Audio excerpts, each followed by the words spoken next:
Hi, we are back. I know. Good morning, everyone. We are excited to be here with you all.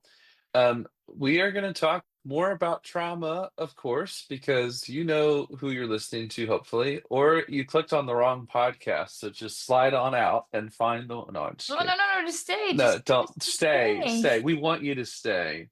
Um, we appreciate everybody that's been here with us just the last few episodes. I know we've been kind of talking about some heavier topics. So today we're going to talk about just kind of some of the things.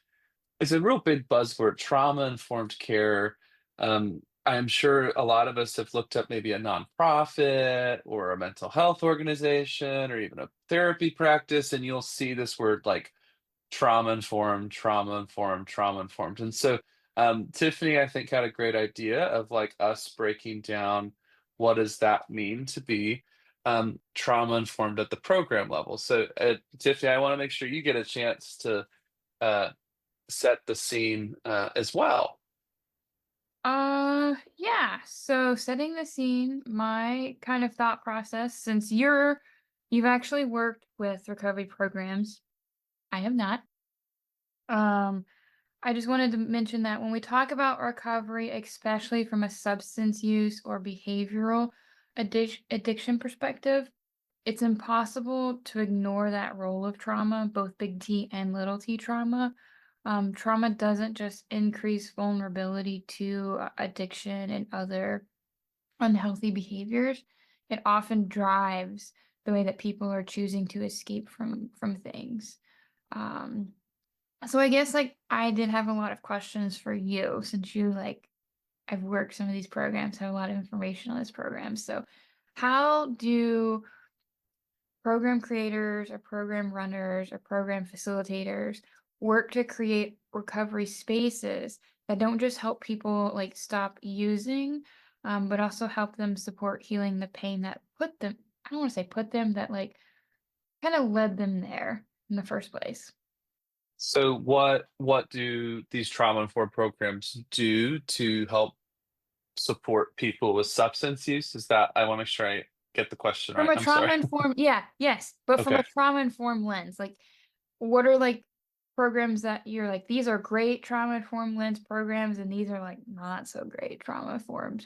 Oh gosh. Okay. That is spicy. I'm gonna sip my coffee. That is a spicy one. I brought my spice today.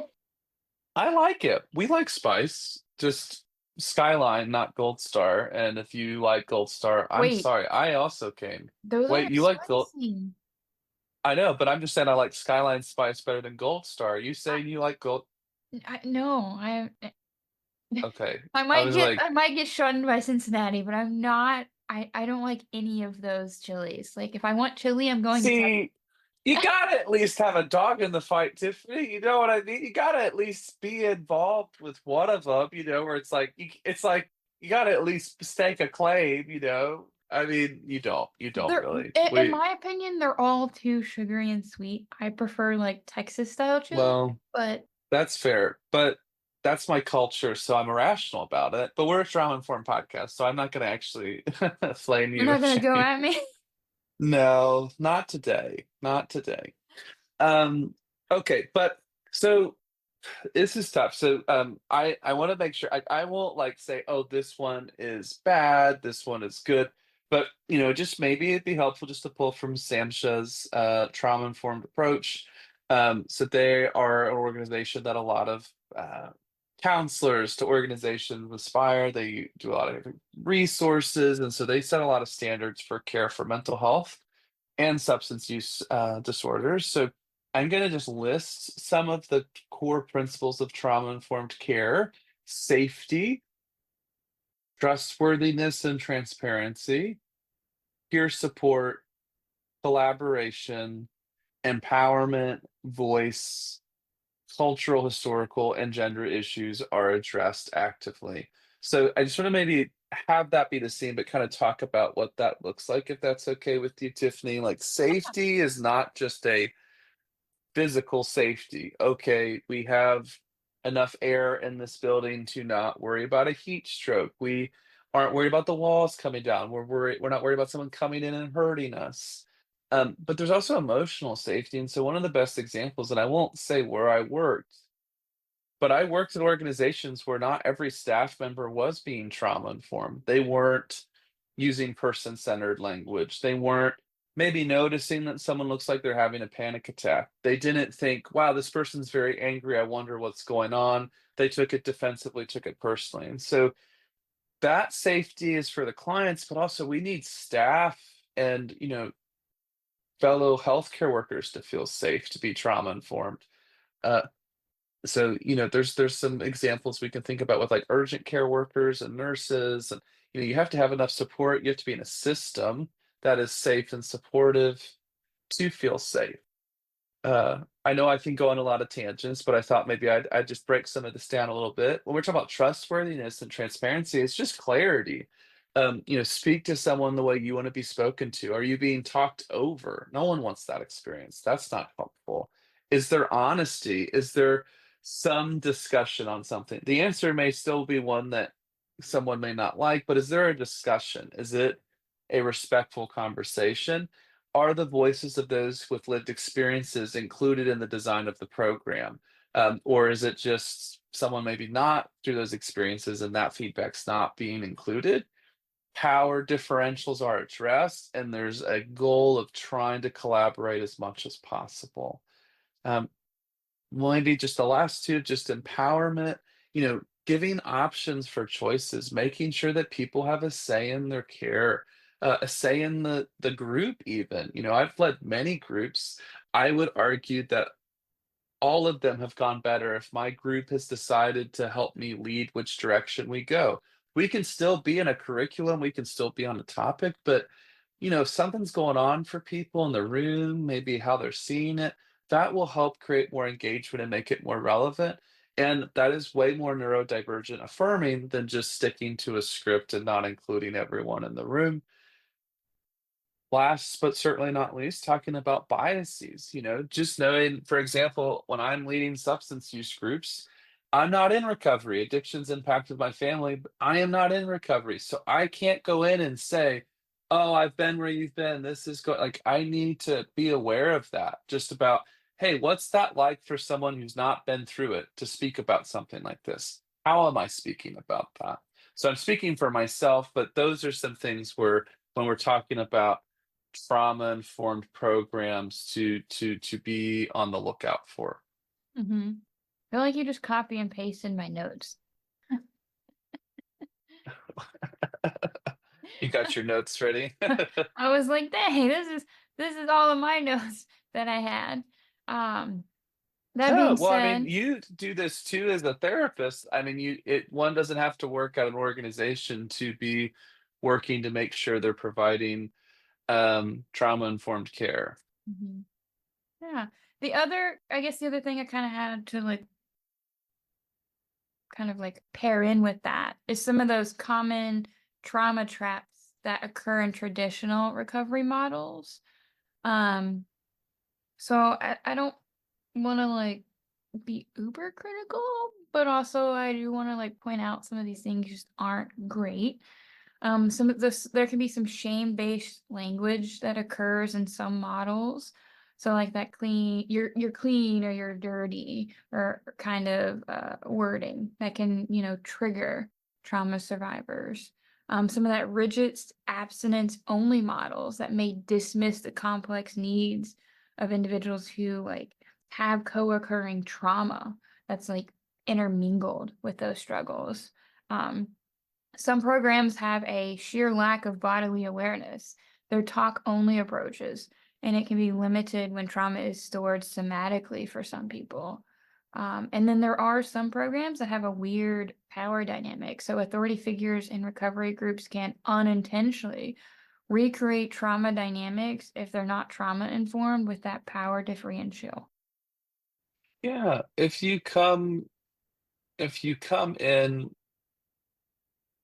I don't know, just sometimes you don't know how people are coming in. Um, you just don't know what's going on, and we need to be respectful and mindful of this as practitioners, as people. I don't mean like, I mean, I don't even mean this like in a silly way. Like, I mean, you can be a trauma-informed program and not be a mental health or substance use facility. You could be a trauma-informed church. You could be a trauma-informed daycare.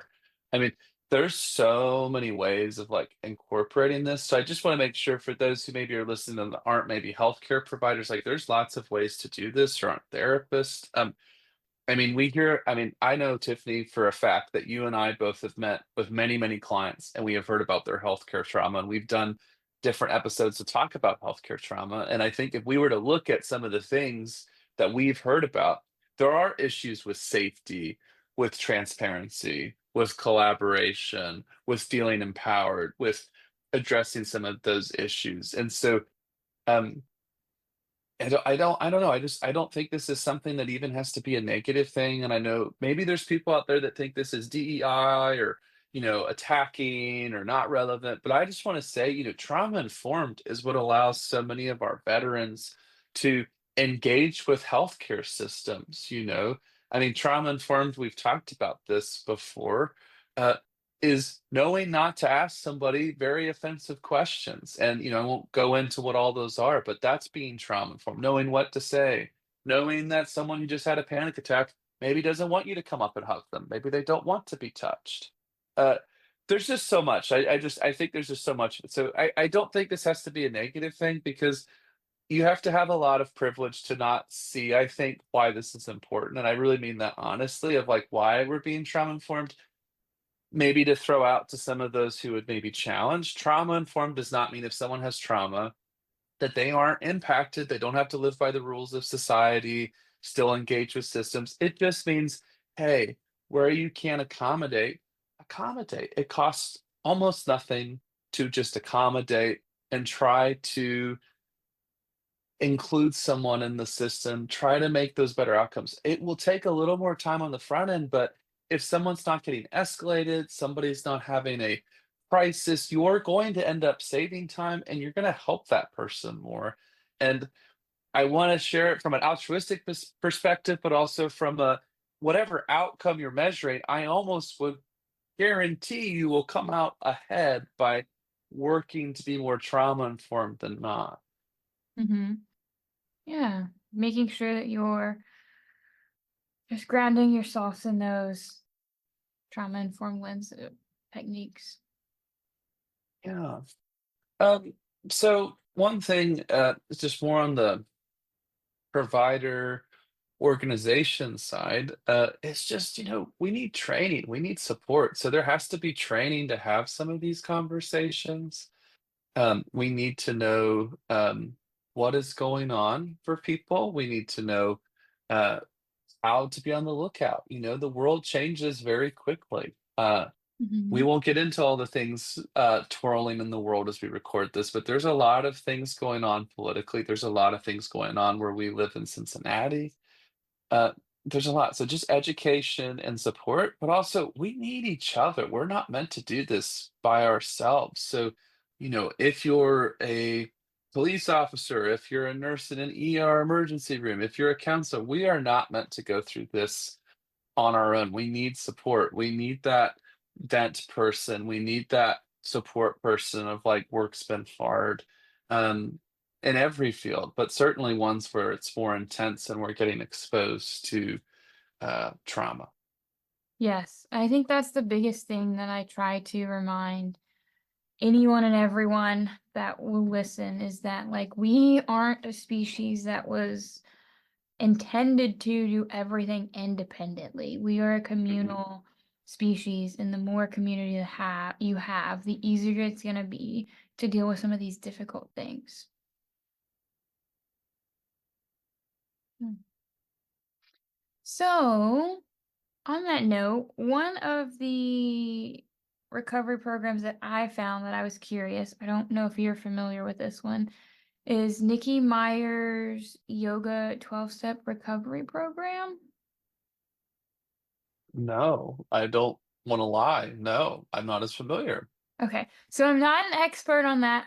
On this program, I just want to throw that out there. This is just one I came across and I was like, "Oh, this is interesting." The core message that this recovery program kind of follows is the issues live in our tissues. I thought was interesting. Um, so it's a yoga program that integrates trauma-informed principles from what I found. Again, I'm not an expert on this program, never ran it, never been in one. Um, it focuses on a mind, body, spirit connection where it combines traditional 12-step principles with yoga, meditation, and trauma-sensitive practices. It has bottom-up regulation. So yoga supports nervous system regulation, which is crucial for trauma recovery. It focuses on community healing. The group aspect mirrors the 12-step support, but is grounded in non-hierarchical, compassionate peer support, which I thought that was pretty cool. Um, language and space.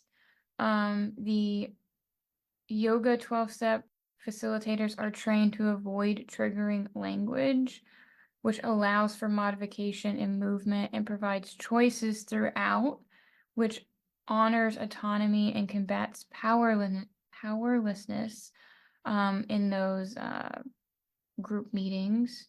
Um, and I'm not sure how I feel about this point that I found.